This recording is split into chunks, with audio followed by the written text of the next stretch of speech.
We know that at least two of the rating agencies may take action today. We've thought this in the past. Why is today more likely, Rene?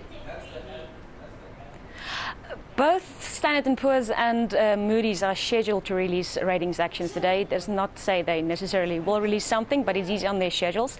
That is why we are preparing for that.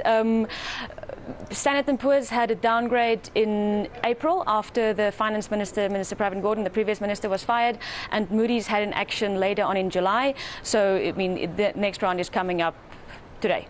And certainly if we look at what the currency markets are telling us, it is a lot more likely that it happens today. The chart in the Bloomberg chart library 1145 shows us 1 week implied volatility, and we're comparing the rand here with the Turkish lira because both countries obviously in sort of geopolitical turmoil. The rand is clearly signalling we'll likely have some kind of downgrade. Yes, the traders are telling us that a lot of the downgrade is probably already priced into the currency and in some of our bond rates. We would have to see what the agencies say later tonight. Even if they don't downgrade us tonight, it seems unlikely that there will be a giant move back when the market opens on Monday from the levels we are now. Where do we see other ratings agencies? I'm wondering especially about Fitch right now on South Africa. Fitch issued a ratings action yesterday, late afternoon local time. They kept the rating for the local and the foreign currency at one level below investment grade.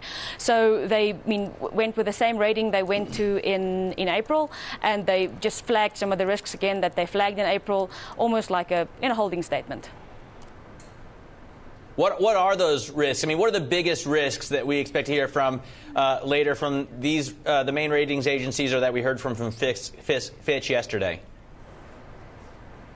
The risks they are flagging at the moment is, there are three main ones. It's basically the fiscal deficit. They say they do want to see a sign that the fiscal deficit will narrow in the next 2 or 3 years, and at the moment that has not been the numbers we see coming out from the Treasury. Secondly, there's the government debt. They want to see that coming down at some point, and then also the debt of state-owned agencies and the country's economic growth, which is really not in a good place. The central bank said yesterday they see growth of 0.7% for the year, and it is substantially lower than we've had pre-2012.